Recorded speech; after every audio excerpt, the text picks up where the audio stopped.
Sa ngalan ng Ama at ng Anak at ng Espiritu Santo. Amen. Sumainyo ang Panginoon. At sumainyo rin.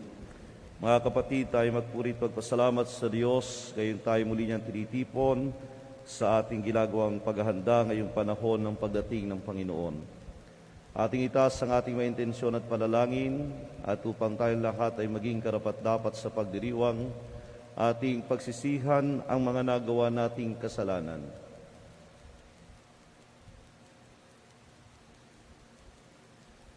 Inaamin ko sa makapangyarihang Diyos at sa inyo mga kapatid na lubha akong nagkasala sa isip, sa salita at sa gawa sa aking pagkukulang.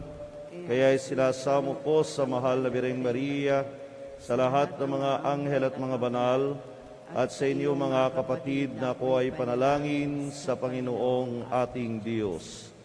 Kaawaan tayo ng makapangyarihang Diyos, patawarin tayo sa ating mga kasalanan, patnubayan tayo sa buhay na walang hanggan. Amen.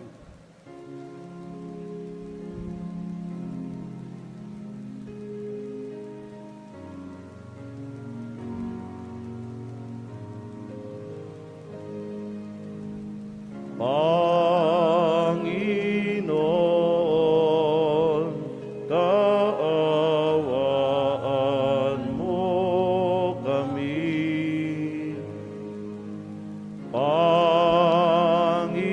Panginoon, kaawaan mo kami. Kristo, kaawaan mo kami. Kristo, kaawaan mo kami.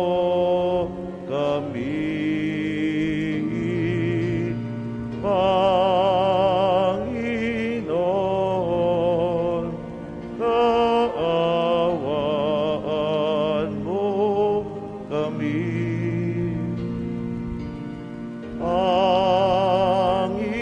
Panginoon, kaawaan mo kami.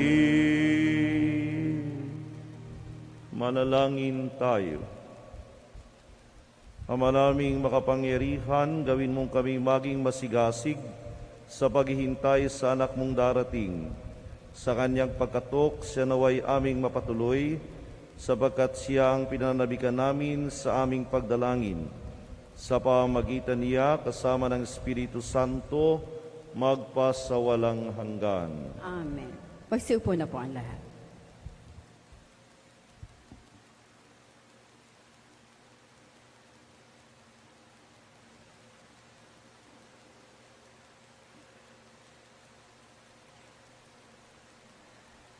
Pagbasa mula sa aklat ni Propeta Isaías.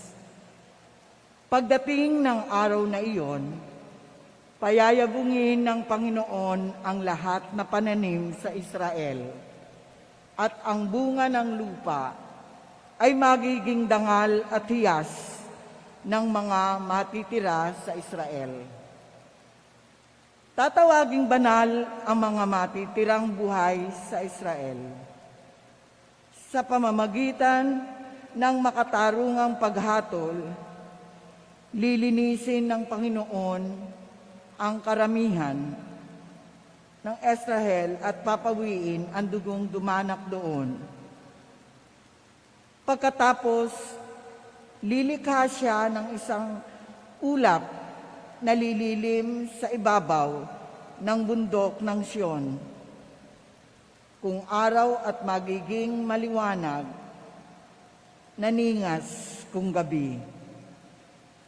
Lalaganap ang kanyang kaningningan, parang malawak sa bubong na magsisilbing lilim na init ng araw at kublihan ng unos at ulan. Ang salita ng Diyos. Salamat sa Diyos. Masaya tayong papasok sa tahanan ng poong Diyos. Masaya tayong papasok sa tahanan ng poong Diyos. Ako ay nagalak sa sabing ganito, sa bahay ng poon ay pumasok tayo. Sama-sama kami matapos sapitin ang pintuang lungsod nitong Jerusalem. Masaya tayong papasok sa tahanan ng poong Diyos. Yaong Jerusalem kay ganda ng anyo, maganda ang ayos ng muling matayo. Dito umaahon ang lahat ng angkan, lipi ni Israel upang magsambahan. Masaya tayong papasok sa tahanan ng poong Diyos. Ang hangad, ang poon ay pasalamatan, pagkat ito'y utos na dapat gampanan. Doon din naroon ang mga hukuman at trono ng haring hahatol sa tanan. Masaya tayong papasok sa tahanan ng poong Diyos. Ang kapayapaan nitong Jerusalem, sikap ng Panginoon yaong idalangin. Ang mga nagmamahal sa iyo'y pagpalain. Pumapayapa nawa ang banal na bayan, at ang palasyo mo ay maging tiwasay. Masaya tayong papasok sa tahanan ng poong Diyos. Dahilan sa aking kasamang katoto, sa iyo, Jerusalem, ang sabi ko'y ito, ang kapayapa ay laging sumaiyo, dahilan sa templo ng poon ating Diyos, ang aking dalangin, umunlad kang lubos. Masaya tayong papasok sa tahanan ng poong Diyos. Magsitayo na po ang lahat.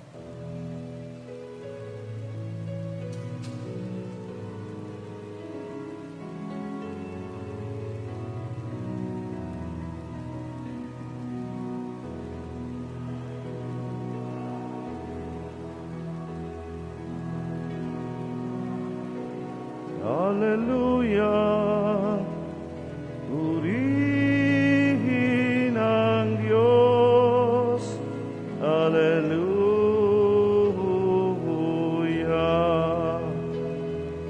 Purihin ang Diyos. Hallelujah. Sumainyo ang Panginoon. At sumainyo rin. Ang mabuting balita ng Panginoon ayon kay San Mateo. Papuri sa iyo, Panginoon. Noong panahong iyon, pagpasok ni Jesus sa Capernaum, lumapit ang isang kapitang Romano at nakiusap sa kanya. Ginoo, ang alipin ko po'y naparilisis. Siya'y nararatay sa amin at lubhang nahihirapan. Paroroon ako at pagagalingin siya, sabi ni Jesus. Ngunit sumagot sa kaniya ang kapitan, Ginoo, hindi po ako karapat-dapat na puntahan pa ninyo sa aking bahay. Sabihin po lamang ninyo at gagaling na ang aking alipin. Ako'y nasa ilalim ng mga natataas na pinuno, at ako naman ay may nasasakupang mga kawal. Kung sabihin ko sa isa, humayo ka, siya'y humahayo, at sa iba, halika, siya'y lumalapit. At sa aking alipin, gawin mo ito, at ginagawa niya. Namangha si Jesus nang marinig ito, at sinabi niya sa mga taong sumusunod sa kaniya, Sinasabi ko sa inyo, na hindi ako nakatagpo kahit sa Israel ng ganito kalaking pananalig. Tandaan ninyo, marami ang darating buhat sa silangan at kanluran at dudulog sa hapag ng kasalo ni Abraham, Isaac at Jacob sa kaharian ng langit. Ang mabuting balita ng Panginoon. Pinupuri ka namin, Panginoong Heso Kristo. Magsiupo na po ang lahat. Magandang umaga po sa inyong lahat. Magandang umaga. Kahapon po ating sinimulan ang panahon ng Adbyento. At magandang itanong, bakit merong pagdating ang Panginoon? Bakit kinakailangang magkatawang tao na Jesus? Ang ating pong ebanghelyo ngayon ay nagpapahiwatig ng dahilan kung bakit si Jesus ay nagkatawang tao. Ito'y walang iba kung hindi ang pagmamahal ng Diyos, na sa kabila ng ating pagiging makasalanan, sa kabila ng ating pagiging walang halaga, tayo ay binigyang pansin ng Diyos. Tayo ay pinagmalasakitan ng Diyos. Saan po natin ito makikita? Una, dun sa bahagi ng Kapitang Romano. Sino yung alipin? Kung tutuusin, ang isang alipin ay hindi dapat pinapahalagahan. Sila po ay itinuturing na mga bagay lamang nung panahong una. Kaya nga wala silang karapatan, hindi sila dapat pagbigyan ng pansin dahil ang turing sa kanila, mga bagay lamang. Nakadepende sila kung ano ang sasabihin ng kanilang Panginoon. Pero nakita po natin, nung may sakit ang isang alipin ng Kapitang Romano, hindi ito nagdalawang isip na ito ay tulungan. Bagamat kung tutuusin, pwede niyang pabayaan, pwede naman siyang maghanap pa ng ibang alipin kung ito'y papanaw. Pero hindi po yun ang kanyang inisip. Ang inisip niya, ang aliping ito na kahit walang halaga para sa iba, nangangailangan ng tulong, nangangailangan ng pagmamalasakit. Sa bahagi naman po ni Jesus, nang lumapit ang Kapitang Romanong ito, kung ating iisipin din, sino ba itong Kapitang Romano? Ito yung kaaway ng mga Hudiyo dahil sila yung sumasakop sa kanila. Pero sa kabila ng ganoong hidwaan, sa kabila ng ganoong mga pananakop, hindi inisip ni Jesus na hindi siya pansinin. Kung hindi, ipinakita niya ang kaniyang pagmamalasakit sa kanyang mga salita para pagalingin ang aliping ng Kapitang Romano. Dito po natin makikita ang saloobin ng Diyos. Tila ganito ang kalooban ng Diyos. Tila parang tayong mga alipin. Tila para tayo ng Kapitang Romano na sa isang pagtingin, bakit nga ba pagmamalasakitan? Bakit nga ba pag-uukulan ng panahon? Bakit nga ba kinakailangan pang tubusin sa ating kasalanan? Pero dahil mahal tayo ng Diyos, ang lahat ay isinantabi ng Diyos. Ang ating mga kahinaan, ang ating mga kakulangan, ang ating kawalang halaga, ang ating patuloy na pagiging pasaway sa Kanyang kalooban. Nakita ng Diyos na dapat niya tayong tulungan, iahon sa ating kasalanan, iahon sa ating kinasasadlakan, upang magkaroon ng panibagong buhay sa Kanya. Kaya ipinadala niya ang Kanyang anak na si Jesus. Ito ang ating pinaghahandaan sa pagdiriwang ng pagsilang ng ating Panginoon. Kaya ngayon pong panahon ng Adbyento, tayo ay inaanyayahan. Tularan natin ang Kapitang Romano. Tularan natin lalo't higit si Jesus. May pagmamalasakit sa kapwang nangangailangan. May pagbibigay ng pansin sa mga nalilimutan ng lipunan. Sa mga tuwid, hindi lamang po tayo sumisimba, hindi lamang tayo basta nagdarasal, o hindi dapat tayo kumikilos upang maipadama sa ating kapwa-tao ang pagmamalasakit na ipinakita ni Jesus ng Kapitang Romano, upang ang ating paghahanda sa pagsilang ng ating Panginoon ay maging isang tunay na paghahanda sa diwa. Dahil may pagnanais tayong tularan siya sa kanyang pagmamalasaki at pagmamahal. Amen.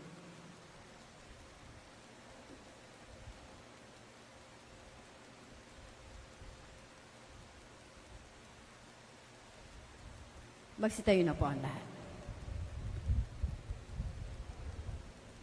Mga kapatid, sa pagpasok natin sa panahon ng Adviento, idalangin natin ang buong puso sa Diyos na ating Ama na ang pagkakataong ito ay maging bagong simula ng biyaya na magbubunga ng kapakinabangan para sa atin. Ang tugon natin, Panginoon, dinggin mo ang aming panalangin. Panginoon, dinggin mo ang aming panalangin. Ang mga naglilingkod sa simbahan, naway makapaghatid ng liwanag ng Ebanghelyo sa buong sangkatauhan. Manalangin tayo. Panginoon, dinggin mo ang aming panalangin. Sa ating sariling buhay, naway maipakita natin sa mga nangangailangan ang ating tulong na pag-ibig at habag, katulad ng ipinamalas ng kapitan ng mga sundalong Romano sa kanyang utusan. Manalangin tayo. Panginoon, dinggin mo ang aming panalangin. panalangin.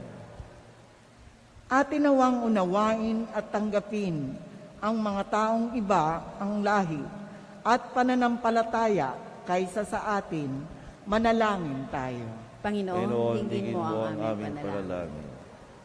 Sa kanilang pagdurusa, ang mga matatanda, mga nangungulila at mga may sakit, naway paginhawahin ang pag-ibig ng Diyos. Manalangin tayo. Panginoon, dinggin mo ang aming panalangin. panalangin. Ang mga kapatid nating namayapa na, naway makatagpo ang Panginoon na pananabikan nilang makapiling. Manalangin tayo. Panginoon, dinggin mo ang aming panalangin. Ama naming Diyos, tulungan mo kaming lumago sa pagkamahabagin at makapagbigay ng pag-asa sa lahat ng nakakadaupang palad namin. Ilapit nawa kami ng panahong ito ng Adviento sa iyo at sa isa't isa, habang masaya naming hinihintay na may buong pag-asa ang pagdating ng iyong anak, ang aming tagapagligtas sa Jesucristo na aming Panginoon. Amen. Magsiupo na po ang lahat.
Magsitayo na po ang lahat.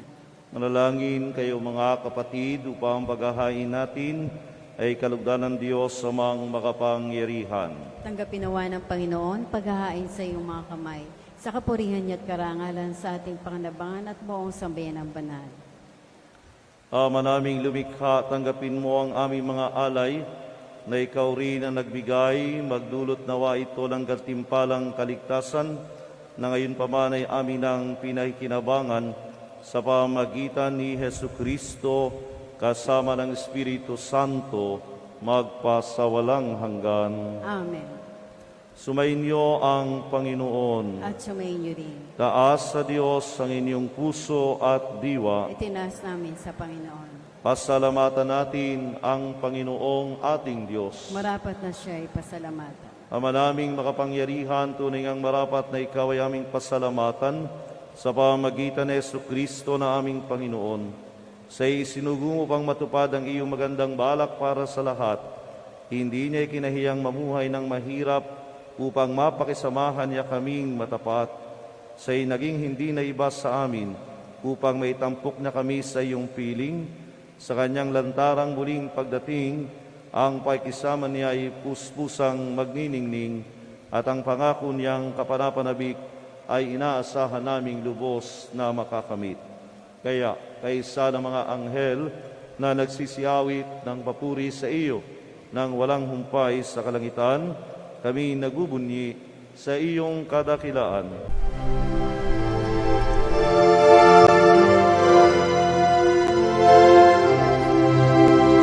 Santo, Santo, Santo, Panginoong Diyos makapangyarihan, napupuno ang langit at lupa ng kalwalhatian mo. Hosana sa kaitaasan, pinagpalang na paririto sa ngalan ng Panginoon. Hosana sa kaitaasan.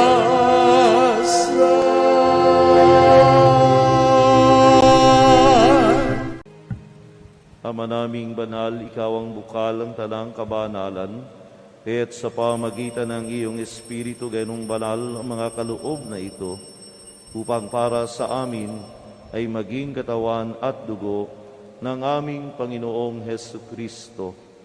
Bago niya pinagtiisang pusang loob na maging handog, hinawakan niyang tinapay, pinasalamatan kaniya, pinagati-hati niya iyon, iniabot sa kaniyang mga alagad at sinabi, "Tanggapin ninyong lahat ito at kanin.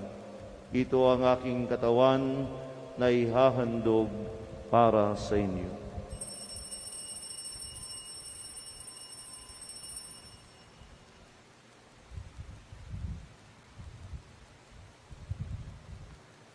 Gayon din naman nang matapos ang hapunan, hinawakan niya ang kalis, muli kaniyang pinasalamatan.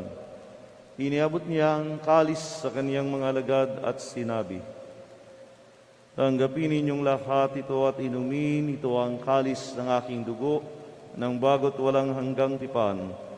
Ang aking dugo na ibubuhos para sa inyo at para sa lahat sa ikapagpapatawad ng mga kasalanan. Gawin ninyo ito sa pag-alala sa akin."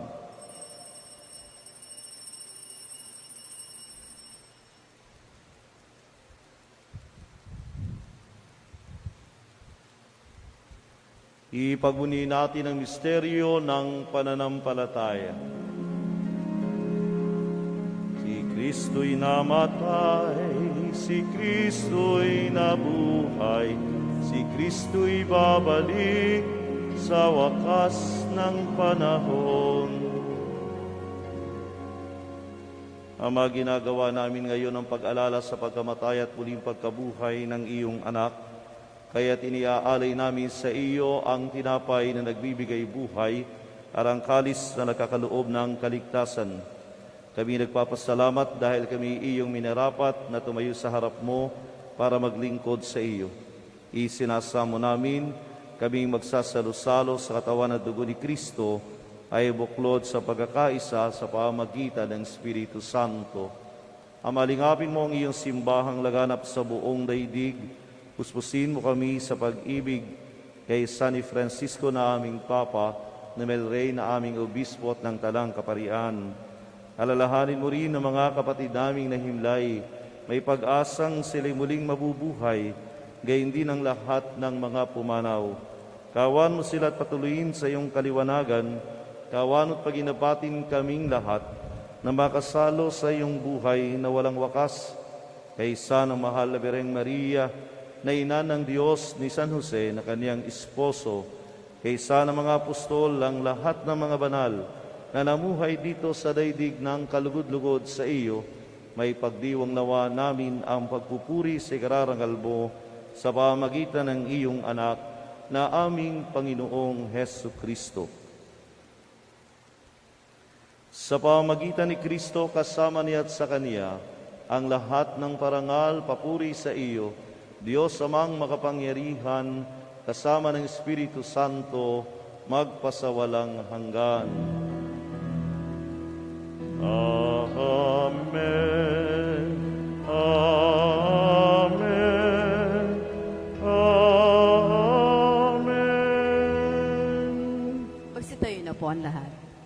Naglayang pag-ibig sa Diyos, sama-sama tayong tumawag sa ating Ama sa Langit.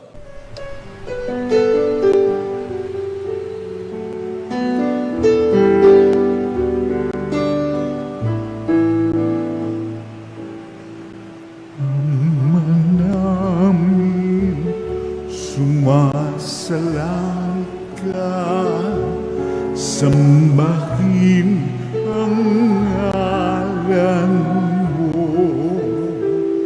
mapasamin ang kaharian mo, sundin ang loob mo dito sa lupa para nang sa langit.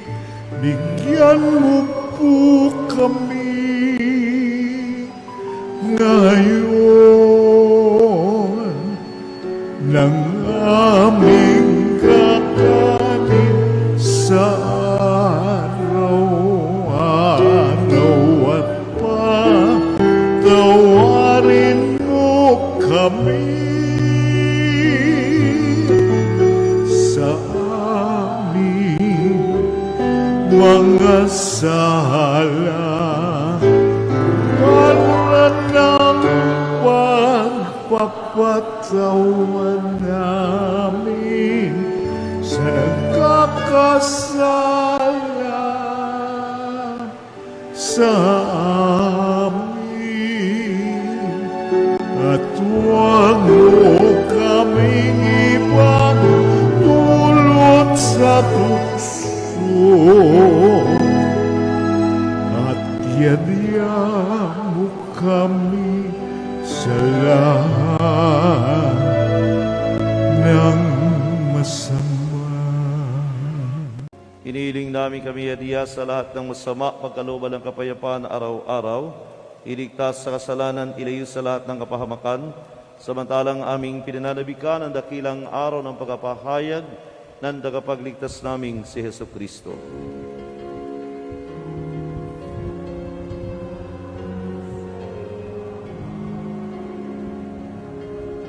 Kapangyarihan at kapurihan, ngayon at magpakailanman, ngayon at magpakailanman. Panginoong Jesucristo, sanahin mo sa iyo mga apostol, kapayapaan ang iniiwan ko sa inyo, ang aking kapayapaan ang ibinibigay ko sa inyo.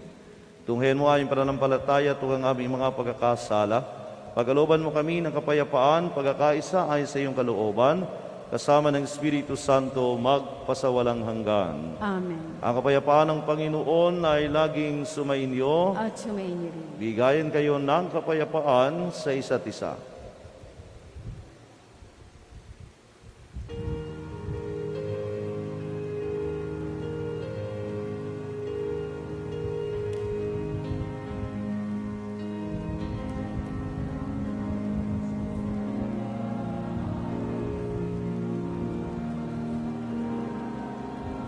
Libutan, maawa ka sa amin. Kordero ng Diyos na nag-aalis ng mga kasalanan, sanlibutan. Maawa ka sa amin. Kordero ng Diyos na nag-aalis ng mga kasalanan ng sanlibutan, ipagkaloob mo sa amin ang kapayapaan. Magsiluhod na po ang lahat. Ito si Kristo ang Kordero ng Diyos. Ito ang nag-aalis ng kasalanan ng sanlibutan. Mapalad tayong inaanyayahan sa kaniyang piging. Panginoon, hindi ako dapat na magpatuloy sa iyo. Ngunit sa isang salita mo lamang ay gagaling na ako.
Magsitayo na po ang lahat.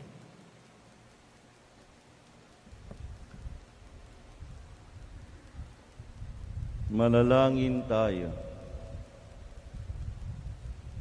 Ama naming mapagmahal, mapakinabangan nawa namin ang aming pinagsaluhan upang sa aming paglalakbay dito sa lupang ibabaw, aming mapanaligan ang iyong pagpapalang pang magpakailanman sa pamagitan ni Jesucristo kasama ng Espiritu Santo, magpasawalang hanggan. Amen.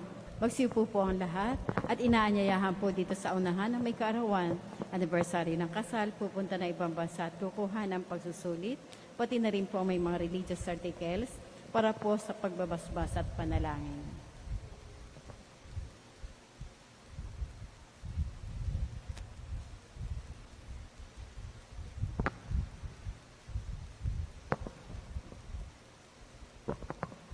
Ama naming pagmahal, sa iyo nagmumulang lahat ng mabuting bagay.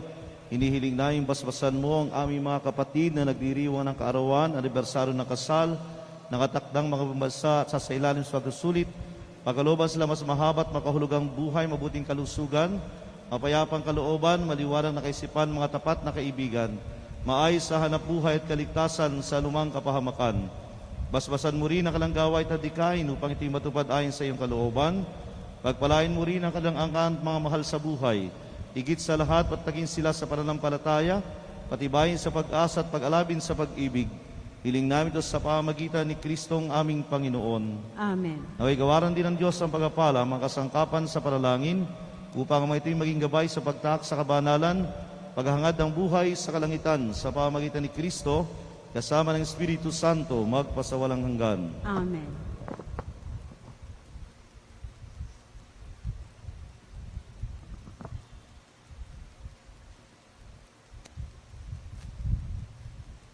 Palakpakan po natin yung nagdiwang ng kaaraw at anniversary ng kasal. Salamat po.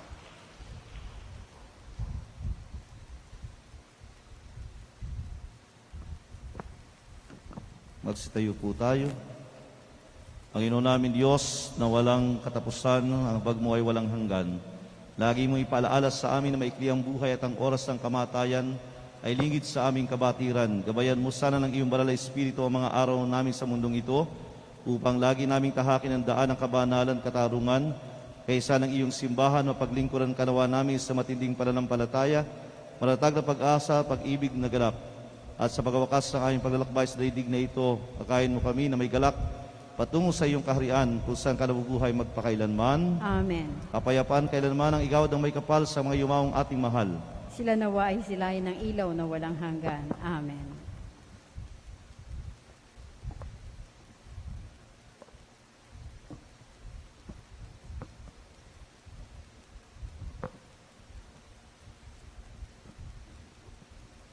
Magsitayo na po ang lahat. Sumainyo ang Panginoon, At sumainyo rin. at pagpalain kayo ng makapangyarihang Diyos, Ama, Anak, at Espiritu Santo. Amen. Tapos ang ating pagdiriwang, humayo kayong mapayapa. Salamat sa Diyos.